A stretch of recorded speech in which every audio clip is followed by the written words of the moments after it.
Good morning. This is Gaming Perspectives with Saul and Jolene. And today we're talking about class-based versus classless RPGs. What are we talking about when we talk about class-based? Class-based are RPGs that have levels inside of them, like your first level, second level, and you progress by gaining experience. And as your character gains experience to become more powerful, and they are also part of a class. They're usually separated by like a martial arts class or a martial artist, or a martial class has to do with weapon fighting, or a spellcaster, and probably a priest. So those are the classic three: the fighter, magic user, cleric. And this all stems from old time D&D game when D&D still exists, and so they still use some of those classes. They, of course, expanded those classes and have more subclasses and expert classes, and there's all kinds of different groups of characters you can play. Most of the gamers that are my age or older, they know exactly what a class-based game is, because usually it's the first game we started playing was D&D. So with that in mind, we have an idea of what a class-based game is. And there's a reason why they're so popular, right? Because D&D was the first one. It was a class-based RPG.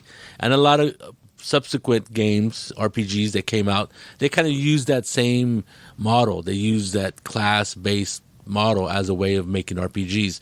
For a long time, there was quite a few games that had class-based game. There were some that weren't. There was a few out there in the early 80s that weren't class-based. I'm not sure, but RuneQuest may not be a class-based game, and that's an early game from the 80s. And there was few that ventured into that kind of game where a character wasn't part of a class and therefore wasn't usually restricted to what they could learn or what weapons they could use. I think this was a way of balancing the game. Even back then, there was this idea of balancing the game or having characters have a certain role to fill. I read that classes made it easier for you to not have to learn the whole game at once. You could just pick your class, and the starting stuff that you came with that, like if you were a fighter, it gave you a template. Oh, yeah. That way you didn't have to learn everything at one time.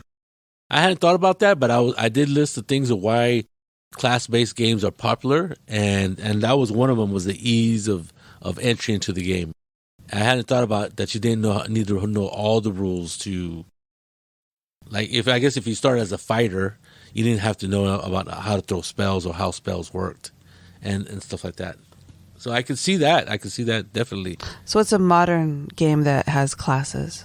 One of my favorite modern games that has classes, they don't call them classes, they call them archetypes. Usually they change the names, is Tales from the Loop. They have archetypes, and basically you don't really do very much to make the character different. They give you a template, they call them templates, archetypes, and you almost have a ready-made character to play.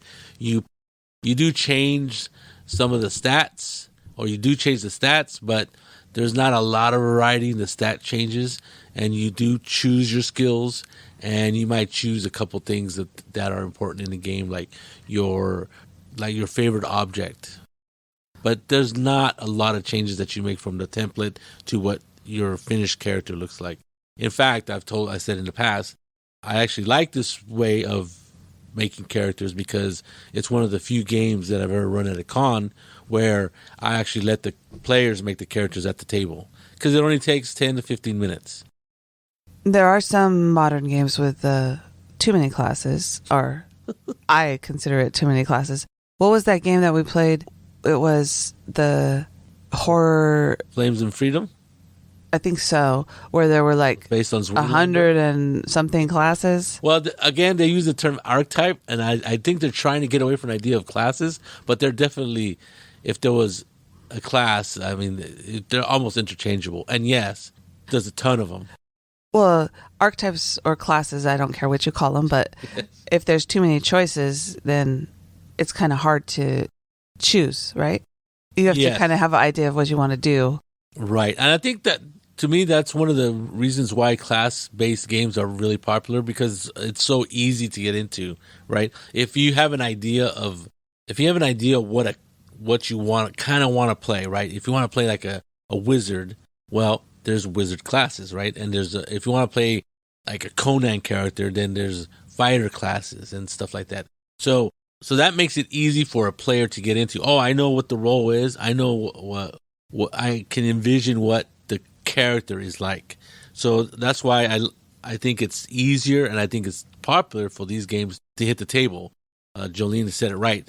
Certain times or certain games, they go crazy, but I think that was because it was a Kickstarter, and that was like a stretch goal. Like if we hit 10, a certain amount of money, we'll add another archetype, and that money, they just kept making more and more archetypes. I think you're right, because that was in the actual book. Like for D&D 5th edition, they have the classes in the core rule book, but then they come out with other books that have other classes, right? Because people say, I want to do this. Yeah, exactly. And I think another one that did the same thing was Feng Shui 2. Remember, there was all kinds of classes in that, or they call them archetypes. But so there's all kinds of classes or archetypes in that game, Feng Shui 2, because again, it was on Kickstarter, and that was it. That was the Kickstarter. There weren't as many as that one game. When I saw that game, and Saul goes, "What do you want to play?" And I'm like looking at it, going, "How do you pick? There's too many of them." You're inundated with and they each are a little bit different. Feng Shui is cool though, because you can, if you want to play a magic user, you can choose which kind, right? And because there's different different old men that throw spells. There's different kind of classes of a wizard. Well, even in D&D, right? You have the wizard and then you have the sorcerer. Yes, and I always prefer the sorcerer because you don't have to sit down and decide which spells you're going to use for the day. That you just have them. You don't want to cart around those big old huge books everywhere. Yeah. I when it says that you need to contemplate or learn your spells each day, I'm like, I don't want to do that. I want to be a magic user, but I don't want to have to do that part. I actually loved playing a sorcerer, mainly because of the freedom that it had, right? I know wizards are more powerful, and they get more spells to choose from, and that's freaking pretty cool. But being able to throw whatever spell you want on the fly, that's... Clerics in D&D 5th edition also, they have to choose their spells each day. Right. And I was like, I'm all, okay, but what if you choose the wrong spell for the day? Yes, that was a classic problem in AD&D in 3rd edition. But in 5th edition, what they did is, it might have been in 3rd edition, but I'm pretty sure in 5th edition, you could always let, like, if you have, I don't know, a cleric spell, I don't know, not heal, but cure disease, right? That's a good one. Well, I think it's a 3rd level spell. You could always change that to heal, any heal spell, because that's what clerics usually are doing. That's why you take a cleric. That's why you usually choose a cleric, so you can heal your party. But they also get some other cool spells that are not in that vein of healing or protecting your party. They do other stuff. But then, like you said, if you pick it and then like it's totally useless. If you pick the bring down the, what was it, rocks? Jericho. I think Steve had a spell where you bring down rocks from the sky, or I forget what it was, but I remember he picked it, and then we were inside of a cave, and I'm like, please don't use that spell. Yeah, because sometimes you don't know where the party's going to go. Yeah. Usually you do, but every once in a while you get thrown a curveball, and then there's no... Especially if you have an evil GM who listens to what spells you pick and decides to go a different way. Most don't do that, I'm just saying. And that was not me, because I don't pay attention enough to... I know. I could.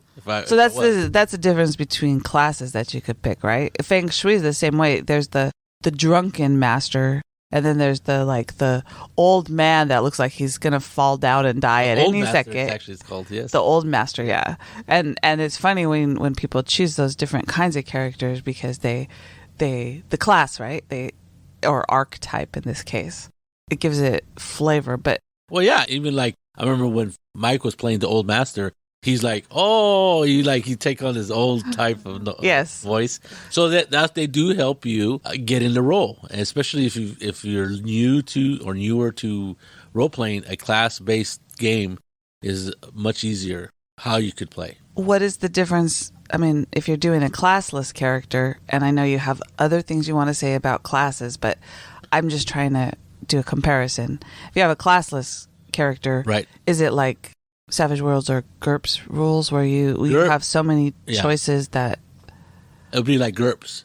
Okay, like you could pick any skills, put your points anywhere, and so basically the game master has to tell you what's limited, right? Like we're playing a Wild West game, you cannot be a robot from space. Right. I guess that's one of the, or Savage Worlds is the same way. Savage World doesn't have a set setting. It's like a points that you get to choose different things, or right. Yeah. And another thing is that Savage Worlds, like I said, has absolutely no preconceived setting. So it is just a rule book with a set of rules to role play. And of course, they come up with their own settings. There's a ton of them because other people, other than Pinnacle, which is I think the company that still makes Savage Worlds, they have other people make settings for them. Mm-hmm. There's like cyberpunk settings, there's Old West settings, and all kinds of stuff. I know there's dinosaurs too. I don't remember the dinosaur one, but I'm sure there is something out there. And then there's some that I guess are not as good because I listen to the podcast, and though I'm not a big Savage Worlds aficionado, there was a Savage Worlds podcast. I think it ended now. So, but it was a pretty good podcast, and it was exclusively about Savage Worlds. So these guys who were talking about it, they knew the ins and outs of Savage Worlds. They really knew the rules, and I learned quite a bit from them. But they also were very critical of certain settings that people would come up with, and the rules weren't quite well meshed together, or they didn't work very well. And and they were very honest about it and stuff. So that's pretty cool. I think as a GM, we talked about that, about classless or using a point-based type of game. But I know, like, so something in the middle, kind of like, would you consider Shadowrun class-based or classless game? When I was reading about it, people said it was classless, but they have, or at least in the 5th edition that we're currently playing, they have archetypes or templates. Templates. Well, you're right, because but I think it's classless in the sense that you don't gain levels. You get karma, so you can improve your character. Right. That's like experience, kind of. But no, you're right. There is no class. They give you those as examples. Yes. But you could make you could be. I mean, well, you can choose Street Samurai, but you choose how much.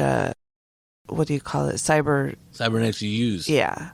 And the sorcerer, same thing. You choose what level magic, so you could be like sort of like a magic user or a sorcerer type person, but not very powerful, right? Magic users in Savage Worlds are... No, I'm talking about Shadowrun. In Shadowrun are... It depends on if you want to try to kill yourself when you throw a spell. I don't know. Well, yeah, I mean, I'm just saying, like, you could put your magic at, like, 3. Well, you choose each time what you want to do with it. But I'm saying at the... But you also have to choose things if you're a magic user. Are you going to touch a gun? Are you going to... Right. You have to make different... I mean, there's all kinds of choices, but you choose all that stuff. Right. So you can make a magic user who's like a gun-toting magic user or something. I made a magic user that didn't use guns. Right. So I carried a baton. That's right, it's a stun baton or something. You don't want to kill people, theoretically. But I did, accidentally. No, that's right. You set the place on fire. Okay, so back to the class-based games. I think they're, like we talked about just a minute ago, they're easier. And I think what also they do is when you're presented a magic user, a fighter, the person who plays that person automatically gets an idea of how to roleplay that character, right? Because it has a title. Mm-hmm. And the title gives you a pretty good idea of what role or what kind way to play or role play that character. And I think that's kind of cool, and I think that helps people who are either new to role playing or haven't played a lot. Well, also, I think the classes, when you sit down, well, even if it's classless, it doesn't matter. When you sit down and play, you see what other people do and how they play a magic user or a fighter, and then you go, oh, the next time we play this, I want to try that, right? Right. I want to do a character completely different and be a fighter, or I want to be an archer or whatever. Yeah, I agree. And then you can choose. Well, either way, either system, you can choose how you want to go about it, right? Well, yeah, I agree. But like when I was saying is like a new player, like let's say they haven't played very much and they're very shy or timid about playing or really don't know how to play, they can role play, they can see or they can envision a fighter, and you say, well, Conan is a fighter, Aragorn is a fighter, right? And they're like, oh, okay. And then like when you say, well, what about a wizard? And then you just there's so much out there that you can draw upon when you give them a class like wizard. Oh, Gandalf was a wizard, or Merlin was a wizard in King Arthur, and then you're like, oh, okay, I know, and so it gives new players or players with not a lot of experience to the hobby to be able to jump into a role that they may feel weird about if you're saying, well, you can be anything you want. Well, I'm just going to go out on a limb and say new players have probably watched actual plays. So these days, yes. And that gives them an idea of what they want to do, right? How they see it, right? It's not like they're just going down and into the basement with their teenage brother and his friends. Don't say basement anymore. And going, okay, this is the game we're going to play. Right. The last thing I had not the last thing, but another thing I have for class-based games is that characters are easier to create. There's not so much thinking involved, right? You like an archetype for Tales from the Loop, or even, I don't know. Even D&D. You know, they tell you what die type for this and what's your base skills, right? They give you like, if let's say a fighter in D&D, give you 5 skills. A choice of 5 skills, you got to pick 3, right? Yeah. So certain things have been taken out of the. That's what they mean by ease of learning. You don't have to learn the whole system. Right. You're just learning your character. So a lot of stuff is eliminated simply because you have you choose a class that you don't have to worry about magic, or you don't have to worry about those certain skills because they're just not available to you. You don't have to even decide whether, do I want a point of magic or do I take swords too? But because they don't give you that choice. Unless you have kids that have read every inch of the book and it give you too many choices, right? Because they play, like, if you have a friend who knows all the rules and goes, okay, you want to play a fighter? Okay, let's look at it this way. How do you want to do it? And then they ask you a couple questions, and then they tell you like 82 things of what you should do, and you're like going, okay, someone else needs to help me make my character. This is just from personal experience. You wanted options, honey. And some people will give you those options. I found that Tales from the Loop was harder for me to make the character because I thought about it was because you're making this character that's like a kid, right? Between 10 and 15. And there's all of these connotations and weird ideas that you have from your own childhood versus I'm like looking at this thing going, okay, these are the things I want to do. Now, how can I do that? Right? And they give you the little templates to go with. Yeah, I can understand that. Yeah, when there's because you might think that every decision you make is like a really big deal, right? Where but once you play it, you're like, oh, okay. Yeah, it doesn't matter. I had it all wrong. I had a hard time when there's too many choices because, like GURPS, I need to know what the parameters are, people, because some people, and I know people who just go, okay, I'll take this character, and they get this idea in their head, and they go, okay, I'll do this, and it's really easy for them to do, right? Right. And then there's people who think about everything. Yeah, it depends on your personality, right? How easy it is for your mind to wander or dandy about all these decisions you have to make. I mean, there's depending on the game, there's decisions that you have to do as a player, and that impacts how good that character is down the road. And that was one of the points I was going to talk about, is that when you play a game that is class based, I think a lot of those decisions go out the window. But if you have let's say Shadowrun, you really have to know every aspect of the rules, right? Because you're like, okay, if I choose this skill and this other skill, how do they complement each other? How will this affect the way the game plays? Or you can be like the boys and go, I need to redo my Shadowrun character because I accidentally did this. I didn't realize until I was reading later on trying to figure out how to use this that it doesn't work with what Right. I'm trying to do. And I need to change all of a sudden I realize I don't have enough money to have all these extra limbs that I bought, right? Or I can't use this because it doesn't work with this type of character. That is usually what happens, right? And like, for example, our son who's had a Shadowrun character, he had spent his karma points or points on something that in the end he thought he was not gonna use very much.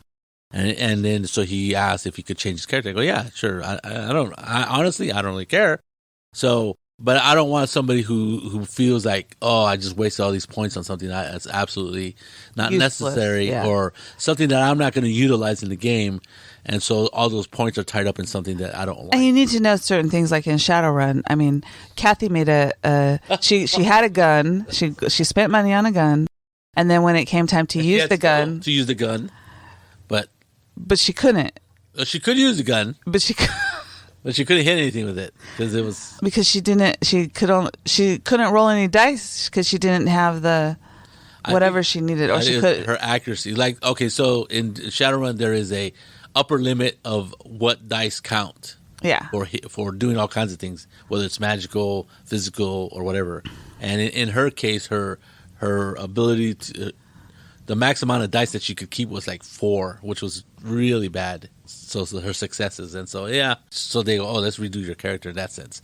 So she could actually she could hit things, but the problem was it was her accuracy was so low that it didn't do any damage. Yeah, usually it wouldn't do any damage, and people who had any kind of armor or whatever could usually dodge it or absorb the damage.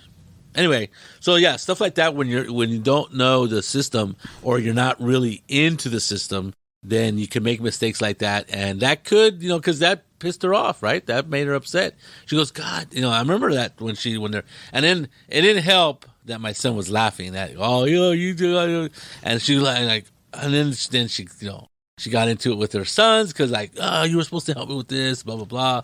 And, of course, especially with Shadowrun, it's such an intensive character creation process that you really can't help somebody and make your own character at the same time. No.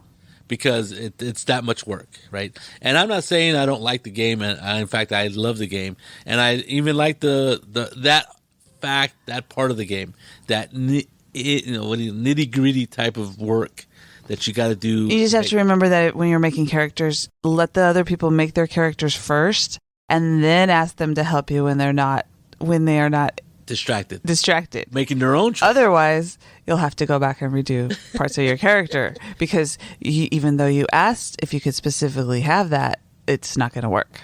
You're right. So that's what happened in that game, and I think it happened. I mean, even my son, who knows the rules pretty well, he came back to me and said, "Can I change this?" All of them did. Well, not Alan, but Ian did the same thing. He goes, well, this isn't going to work for me. I need to. Can I please change? And I forgot what the issue was, and to me as a GM, it doesn't really matter. Well, because the thing about Shadowrun is once you make the character, you get karma points, right, to enhance and give you these special things, right, that you can to make do. the character better, yeah.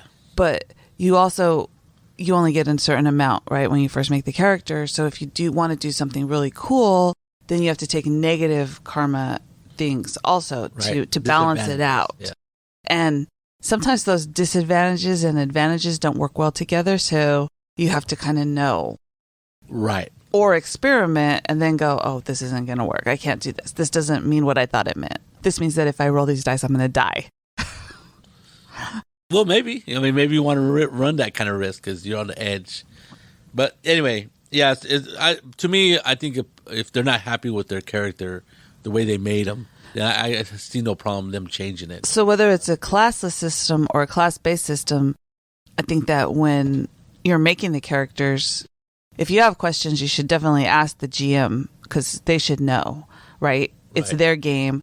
They should know what they would work or wouldn't work in their game. Unless it's me in Shadowrun because I really haven't read the rules. I read the rules like 5 times and I still don't understand them. So it is a Shadowrun is a very deep game.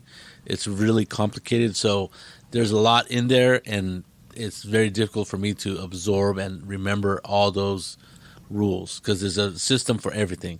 But That's Shadowrun. We've talked about Shadowrun in the past. But there's a lot of classless-based games, Shadowrun, Savage Worlds, GURPS. And basically, what I like about classless-based RPGs is that you have so much options, right?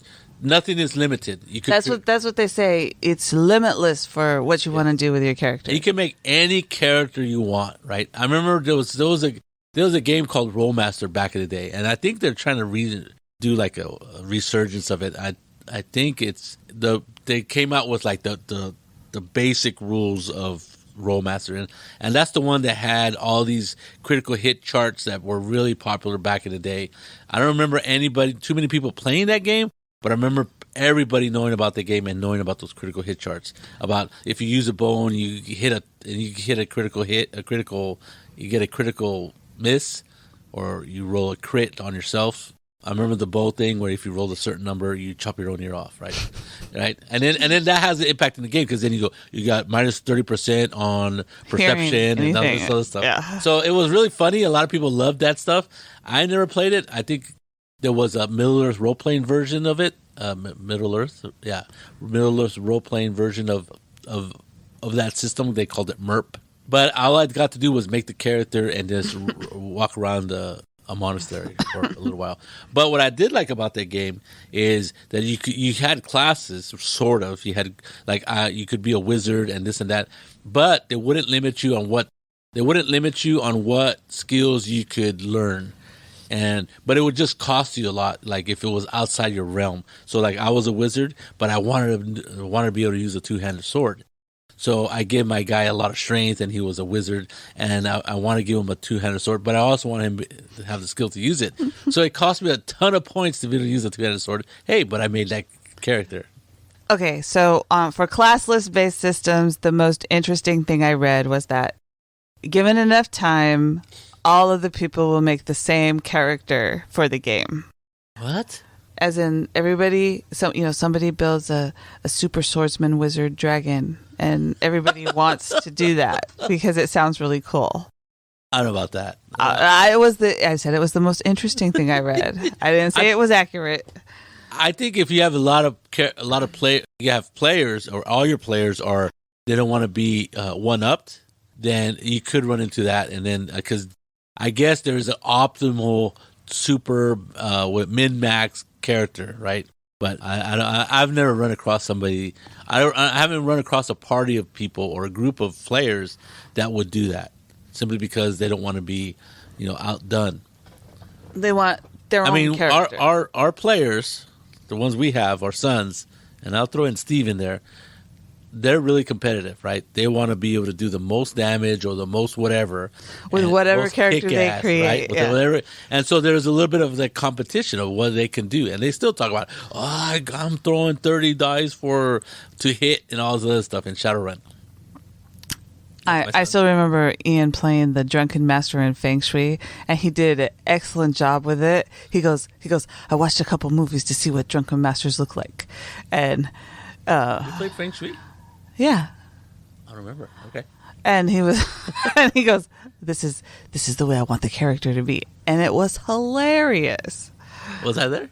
Yes. Is that really it? Yes. God. Oh my God. Yeah, that's hilarious. That's even funnier. I don't remember running for you guys. Anyway. That's funny. So I like the idea of classless games because you can make anything you want. You can make any character you want, and that's really cool, right? But the problem with that is you also have to know the rules pretty well, right? In any given, not any given Sunday, but any given. So you can make any character that you want, but you have to know the rules pretty well. I think that's the negative about classless-based games because, like, if you're gonna make a character in GURPS, you gotta know the ins and outs of making a character in GURPS. Savage Worlds, though the rules are not as complicated than GURPS, you got to have an idea of what kind of characters you want. And in Shadowrun, you definitely have to know the rules, and you definitely have to have an idea what you want. I think when you're going to play a classless game like that, the GM needs to set the parameters of. Oh, yeah.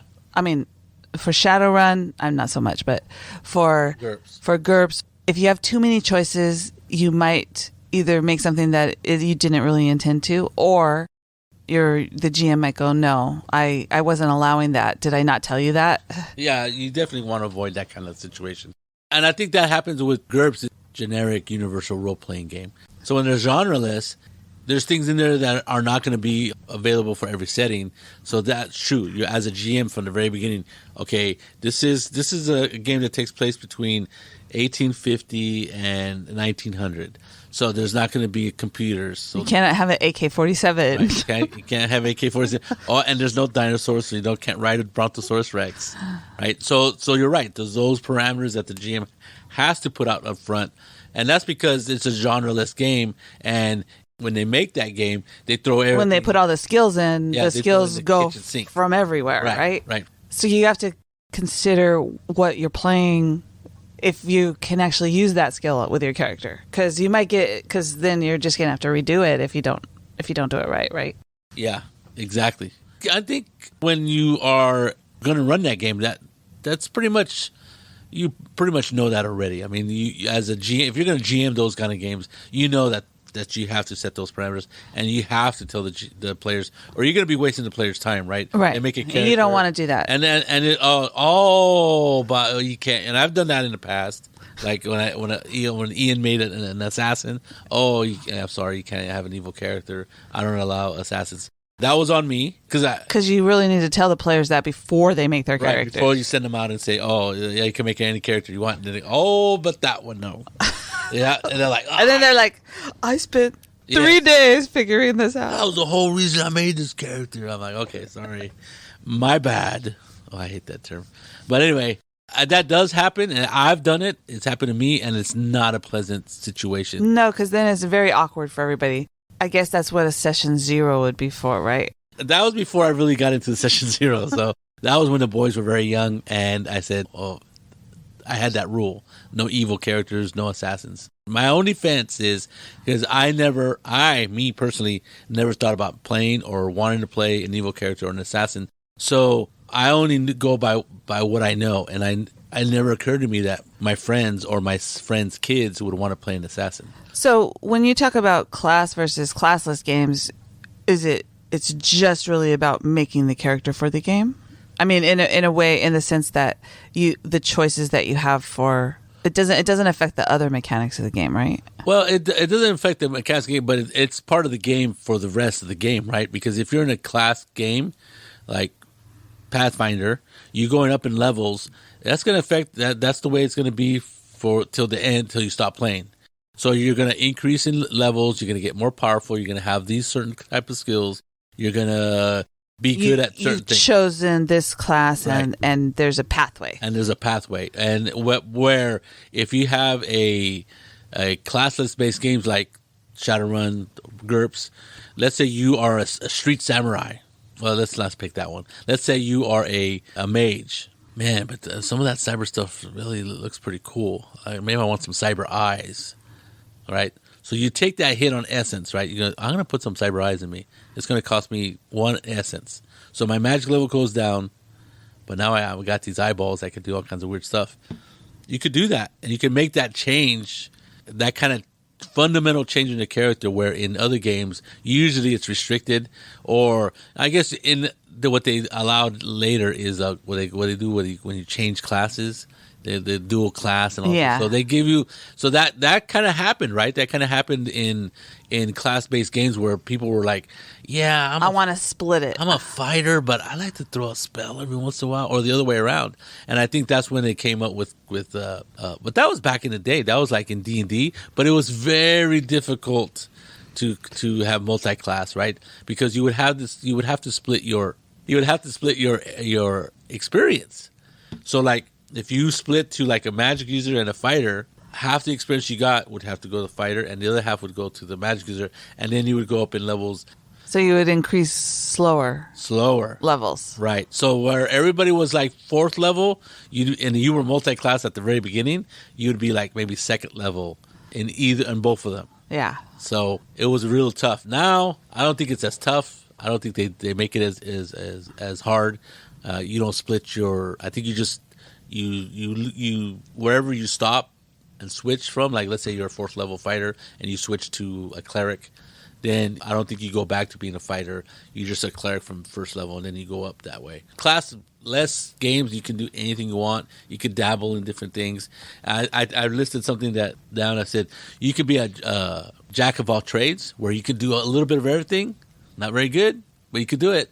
Or you could be like a specialized person, like a sniper, a melee specialist, and really kick ass in that arena. And that's about it, I think. That was Saul's thoughts on class-based RPGs versus classless RPGs. Right. I like both aspects, but I kind of lean toward classless-based games, mainly because if I was a player, I have more ability or choices to make the exact character that I want within the rules. There you go. This is Gaming Perspectives with Saul and Jolene. And you have a good day.